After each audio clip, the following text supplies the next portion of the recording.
vivre toujours sa parole. Nous sommes ici pour voir sa parole être confirmée dans nos vies. Est-ce que tu dis Amen? Oh, que le Seigneur vous bénisse abondamment.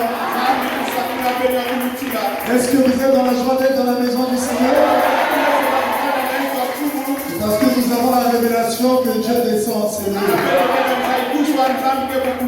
Ce n'est pas le bâtiment, même si ce n'est pas fini. Même s'il y a encore fenêtre des tôles, Dieu ne regarde pas à ça. Dieu regarde à l'état de vos cœurs. Il regarde à la soif. Il regarde à la faim. Il regarde à la disposition de vos cœurs. Et ceux qui s'attendent à recevoir de Dieu quelque chose recevront de lui quelque chose. Est-ce que tu crois ça? Que Dieu vous bénisse. De vous asseoir. Encore une fois, je vous salue dans le nom du Seigneur Jésus-Christ. Et je suis très heureux d'être encore une fois au milieu de vous. Que Dieu bénisse le pasteur Abraham Diop, toute sa famille, et que Dieu vous bénisse abondamment. Nous croyons que le Seigneur accomplira le but pour lequel il nous rassemble.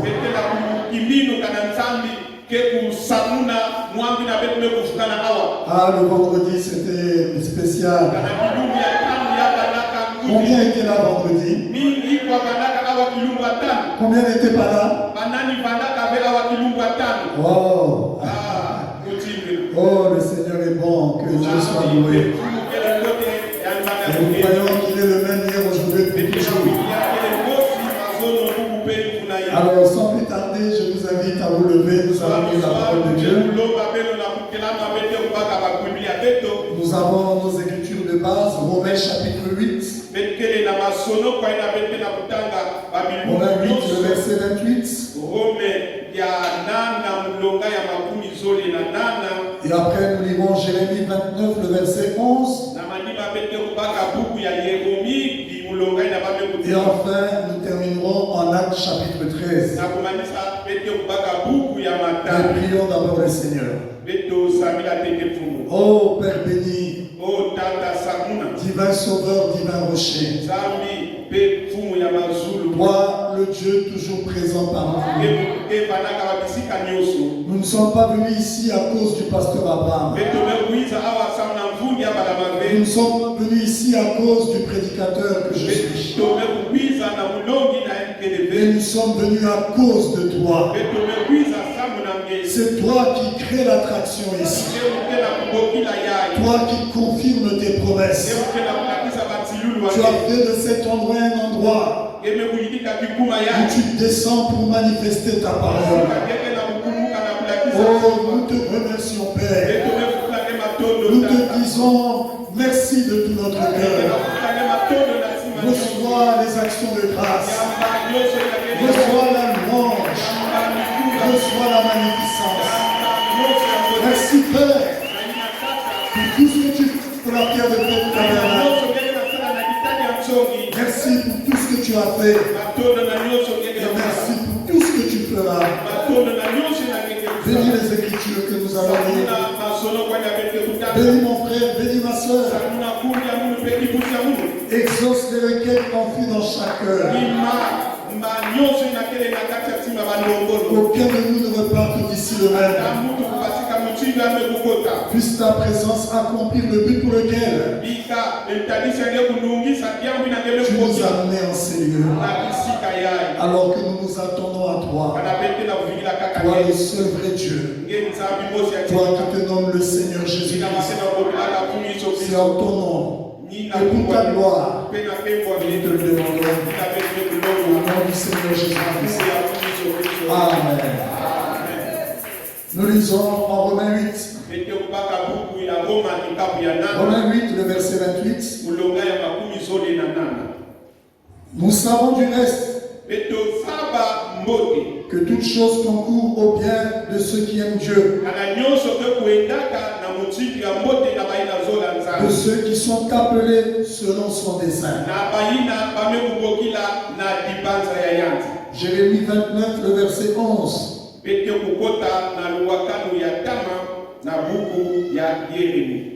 Jusqu'au verset 13, vous pouvez lire. Car je connais les projets que j'ai formés sur vous, dit l'Éternel. Projets de paix et non de malheur.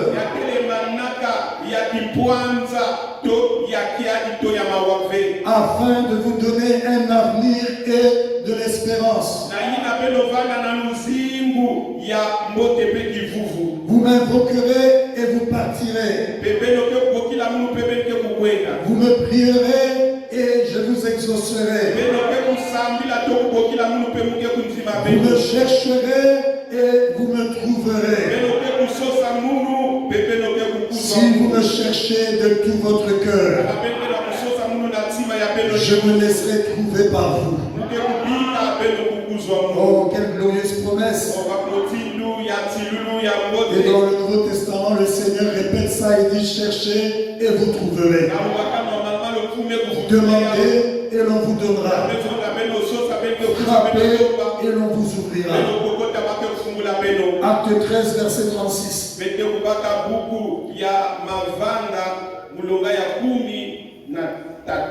36. Or David, après avoir en son temps servi au dessein de Dieu, est mort, a été réuni à ses pères et a vu la corruption. Que le Seigneur bénisse la lecture de sa parole. Je vous invite à vous asseoir. Comme le pasteur l'a dit, nous ne venons pas ici par habitude. Mais nous devons toujours venir ici avec un but de rencontrer celui qui vous appelle à venir ici. Vous savez que l'église est appelée la maison de Dieu. Donc c'est la maison de Dieu. Nous avons quitté nos maisons et nous sommes venus dans la maison de Dieu pour le rencontrer. Comme si tu veux me rencontrer, tu viendras chez moi. Si tu veux rencontrer ton frère, tu iras chez lui. Même frère Branham déclare que ici, ce n'est pas un lieu où nous devons parler les uns avec les autres. Il dit que ce n'est pas un lieu où nous venons communier les uns avec les autres. Mais il dit que nous venons ici pour communier avec Dieu. Il dit que nous avons nos maisons pour communier les uns avec les autres. Donc c'est pour dire que quand tu viens ici, tu dois avoir dans ta pensée et dans ta foi que tu viens rencontrer ton Créateur. Et c'est celui qui a le dernier mot sur ta vie. Celui qui peut tout pour toi. Et celui qui est tout pour toi. Tu dois être conscient de cela au-dedans de toi. Que je vais rencontrer celui qui a la solution à tous mes problèmes. Et l'attitude mentale que tu as quand tu viens ici, c'est de cette attitude mentale que seront déterminés les résultats que tu auras. Madame déclare que l'attitude mentale que vous avez à l'égard de chaque promesse de Dieu, c'est ce qui accomplira ces promesses-là. Et la promesse qui nous réunit en ces lieux, c'est là où 2 ou 3 sont assemblés en mon nom. Je suis au milieu d'eux. Et quand tu as cette foi, tu viens avec cette attitude que tu viens rencontrer le Créateur. Depuis la maison, tu vas te préparer. Parce que c'est cette préparation-là qui fera que Dieu réponde. Est-ce que c'est clair? Toi seul es capable de faire descendre Dieu ici. Dieu n'est pas un Dieu de groupe.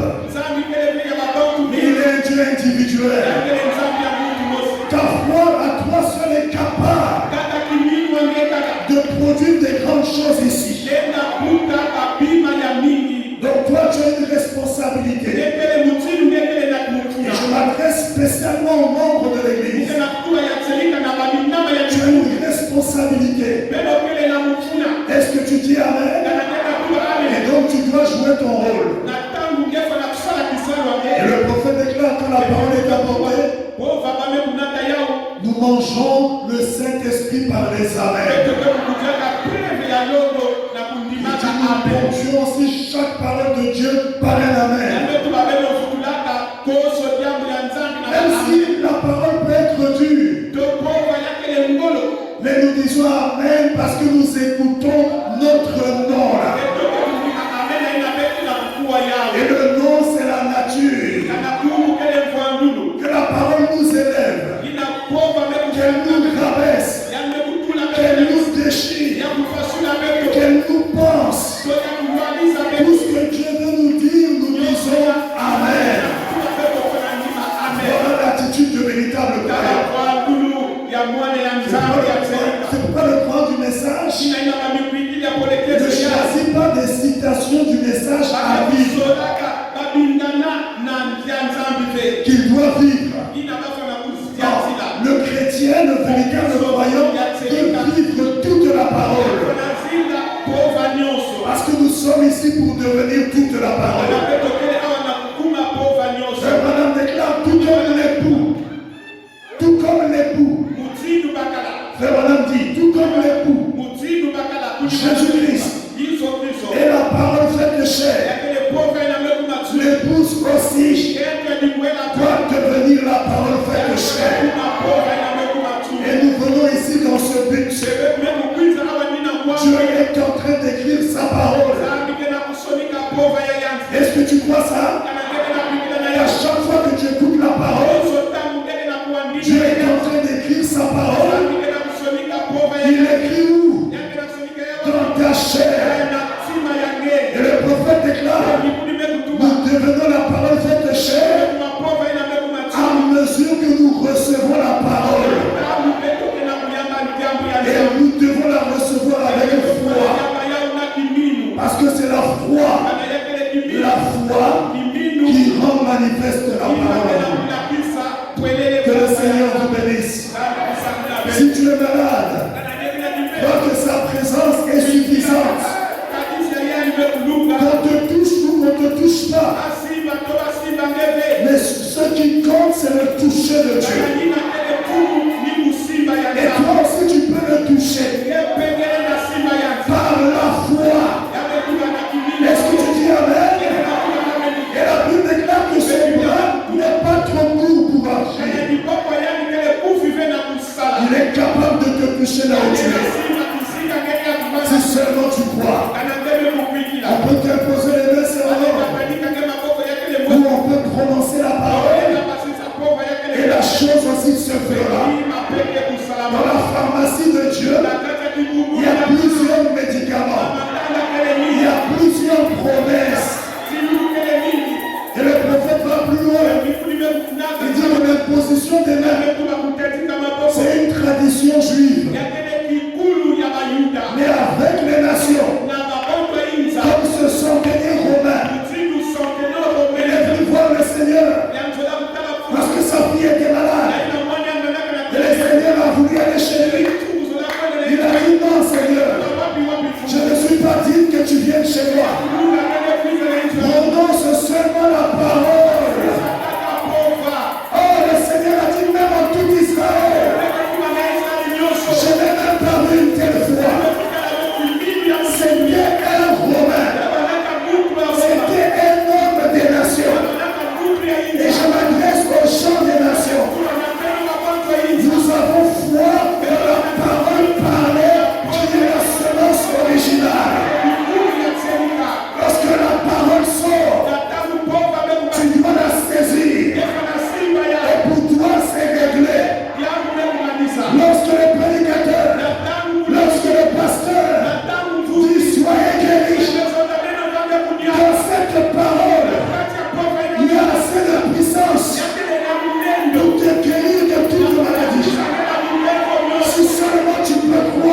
satisfait d'être seul.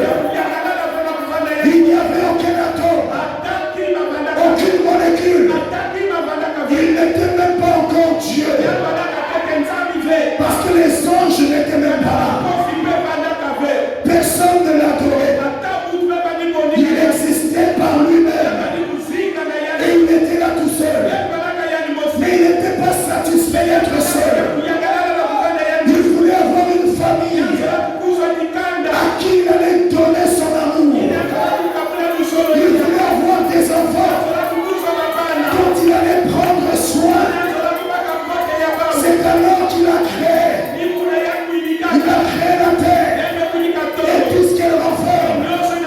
De la même manière qu'un couple qui s'attend à avoir des enfants prépare déjà la layette. Dieu a préparé la terre. Il a tout créé jusqu'à placer un jardin en Éden. Parce qu'il voulait placer sa première famille terrestre là en Éden. Et c'est comme ça qu'il a eu l'homme. Lorsqu'il a préparé la terre, alors il a créé l'homme à son image. Et nous avons vu le vendredi que quand Dieu a créé l'homme à son image et à sa ressemblance, Frère Adam déclare dans la prédication le Messie qu'il a donné à l'homme une portion de son esprit, une partie de sa vie. Est-ce que tu es avec moi? Pourquoi il a fait ça? Parce qu'il fallait que sa famille ait la même nature que lui. Il a créé un homme qui devait être une partie de lui. Tout comme ton enfant est une partie de toi, l'homme qu'il avait créé et la femme qu'il avait formée était une partie de lui.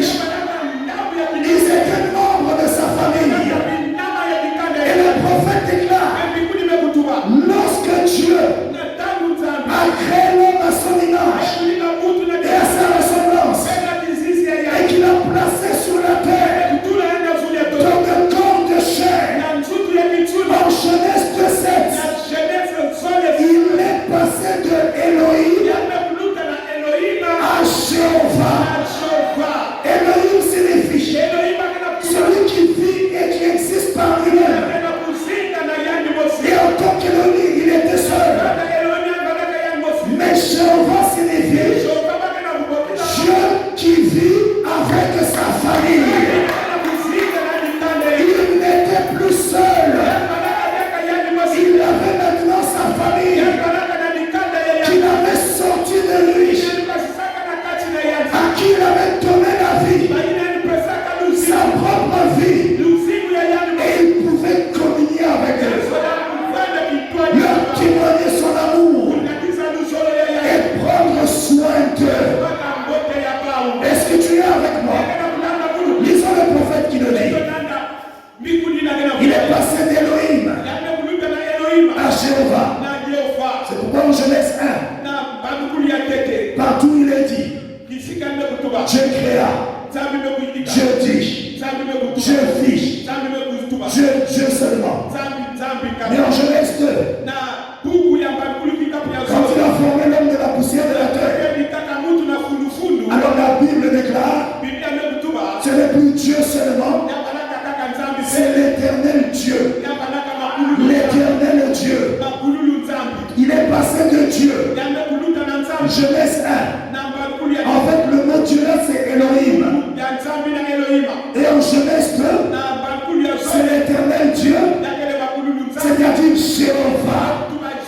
Parce que là, il avait sa famille manifestée.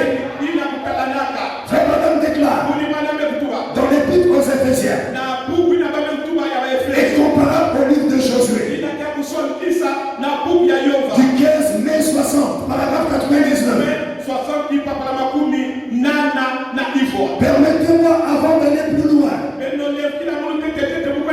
de revenir en arrière. Genèse 1, 26. Je vais reprendre cela mercredi. Quand Dieu a fait l'homme, avant de faire l'homme, il s'appelait El. El Ela Elohim. Ce mot veut dire en hébreu celui qui existe par lui-même. Absolument par lui-même. Rien n'existait avant lui. Rien n'existait avant lui. Il était toute l'existence qui est jamais eu. Qui existe par lui-même. El Ela Elohim. Ce qui veut dire celui qui se suffit en tout. Qui peut tout. Le tout-puissant.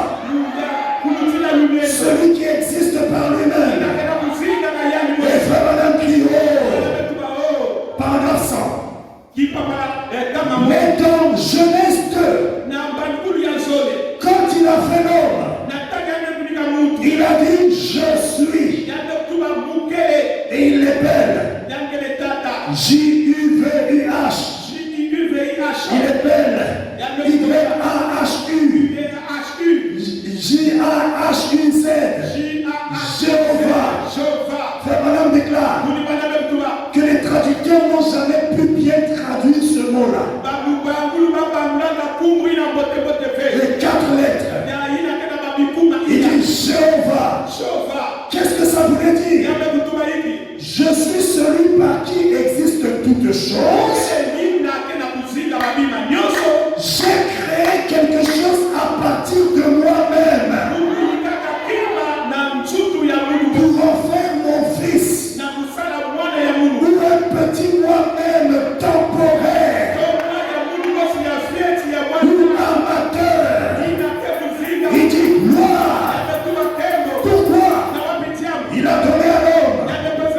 Jéhovah veut dire qu'il a donné à l'homme d'être un Dieu amateur. En effet, il est le Dieu le Père. Et il a fait de l'homme un Dieu amateur. Il n'est donc plus tout seul. Il existe avec sa famille. Ela Elohim. Ça c'est en Genèse 1. Ça c'est avant la fondation du monde.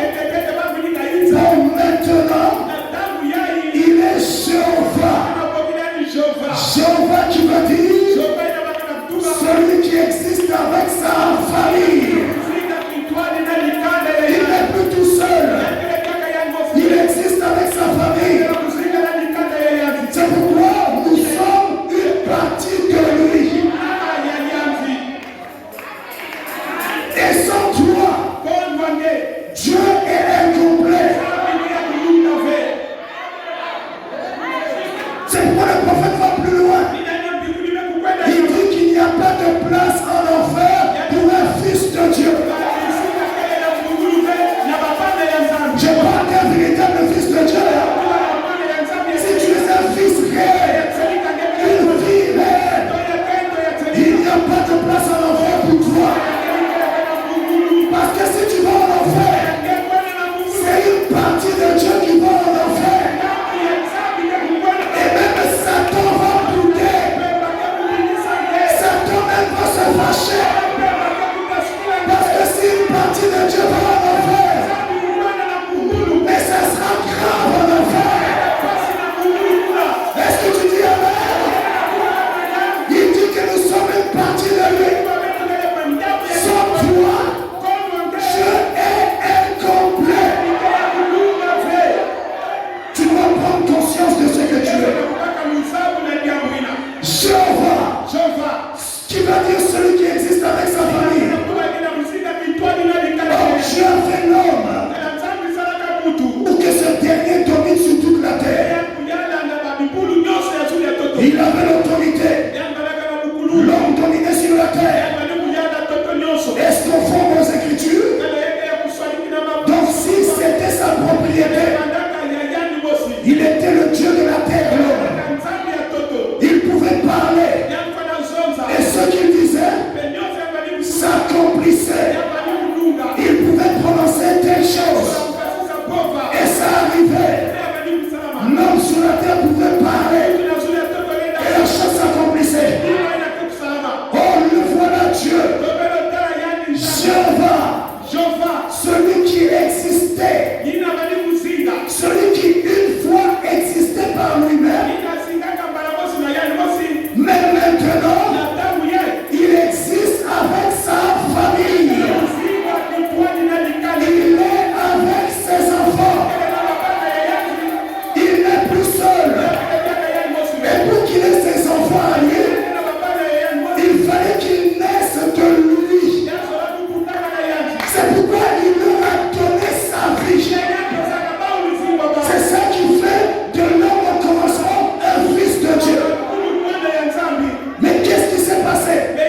sont déchus.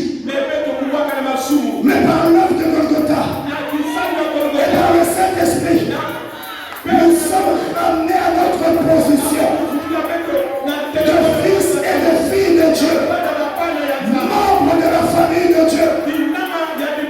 Et alors Dieu peut accomplir tous les autres desseins qu'il a pour nous.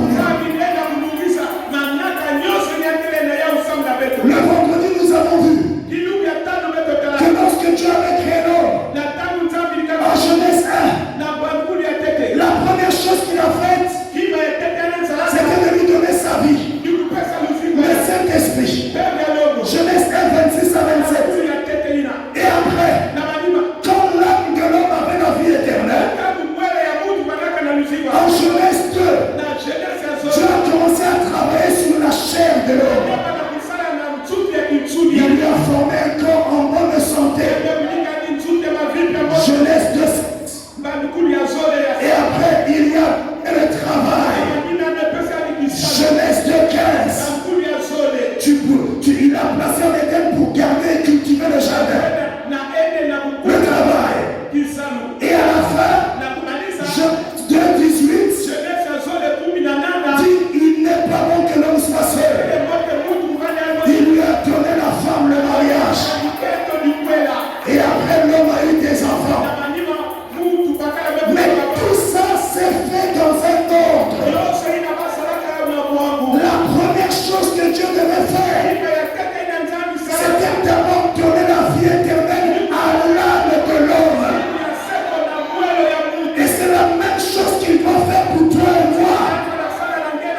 Et lorsqu'il te donne le Saint-Esprit, lorsqu'il te donne sa vie, alors tu deviens fils de Dieu qui peut le glorifier, qui peut le louer. C'était ça le dessein pour lequel il nous a placés sur la terre, afin d'être des fils et des filles qui le glorifient et qui le louent. Tu ne peux pas le glorifier si tu n'as pas le Saint-Esprit. Est-ce que c'est clair? C'est même pourquoi Frère Branham déclare, avant de servir Dieu, tu dois d'abord te rassurer que tu as le Saint-Esprit dans l'âme. Tu n'as pas le droit de servir Dieu si tu n'as pas le Saint-Esprit. Quelle que soit la responsabilité, il faut d'abord recevoir le Saint-Esprit. Même toi qui viens chanter, rassure-toi. Est-ce que j'ai le Saint-Esprit? Est-ce que tu dis amen? Même toi qui es vase, avant un don manifesté, n'est pas la preuve qu'on a le Saint-Esprit dans l'âme. Priez pour les malades, n'est pas la preuve qu'on a le Saint-Esprit dans l'âme. Prêcher n'est pas la preuve qu'on a le Saint-Esprit dans l'âme. Avant de servir Dieu, sois d'abord sûr que tu as reçu le Saint-Esprit. Sinon, le diable va jouer avec toi. Attention, on ne joue pas avec le diable. Si tu n'as pas le Saint-Esprit, tu as des raisons d'avoir peur du diable. Mais quand tu reçois le Saint-Esprit, je te dis n'aie plus peur. Parce que Dieu est en toi. Est-ce que tu es avec moi?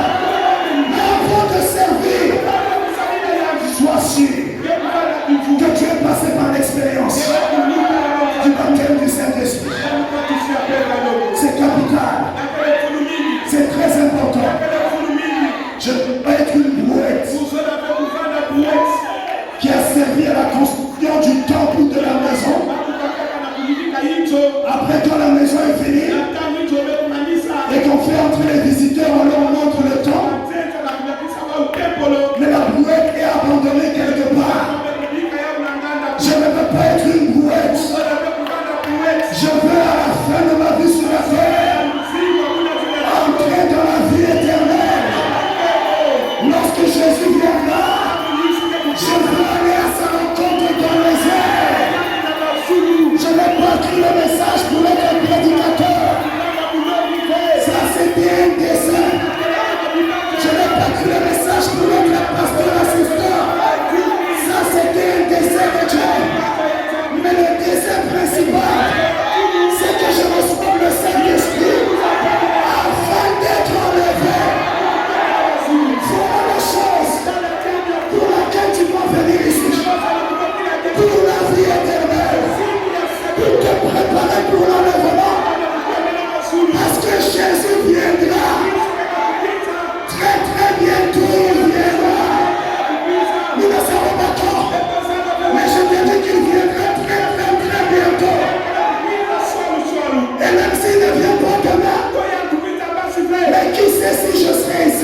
fait avec Israël.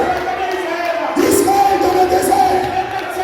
Devait traverser plutôt la mer Rouge. Qu'est-ce qui s'est passé?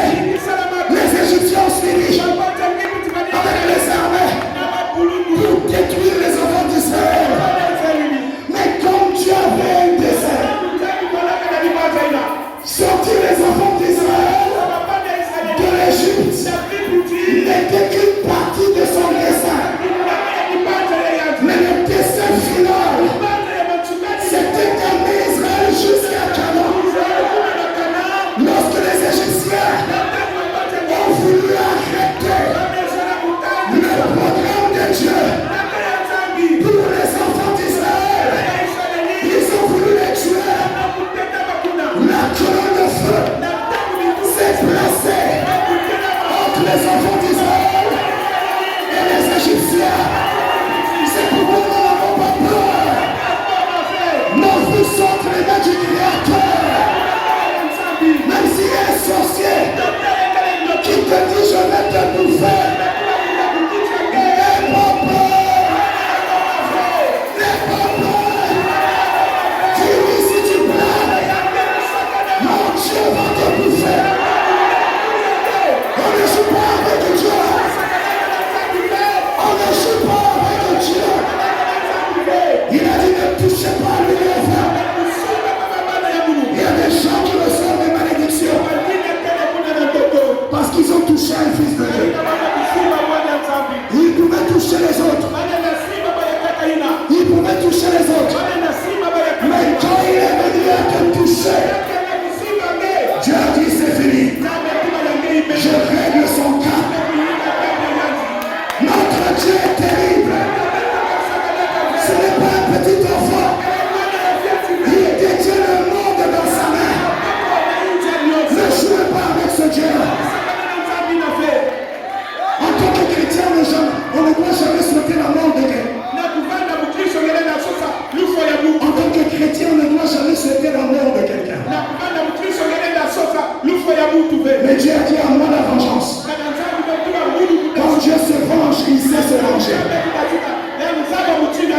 Il y avait un diable à la bière de fête. Alors que j'étais en train de recevoir au bureau, j'avais reçu. Et je croyais que j'avais fini. Je me suis dit, c'est le diable qui entre. Je dis, ah, diable. Il dit, pasteur, non, pasteur, attends d'abord. Je dis, qu'est-ce qu'il y a? Il dit, tu vas prier pour moi. Il dit, il y a une grande mère. En tout cas, elle fait trop de choses. Elle me tourmente moi et ma famille. Et ce n'est pas seulement dans les dimensions, elle le dit ouvertement. Chaque fois c'est les maladies. Chaque fois ça ne va pas. Et on la voit toujours. Et elle-même aussi dit, passe le prix pour moi. Alors je dis, assieds-toi.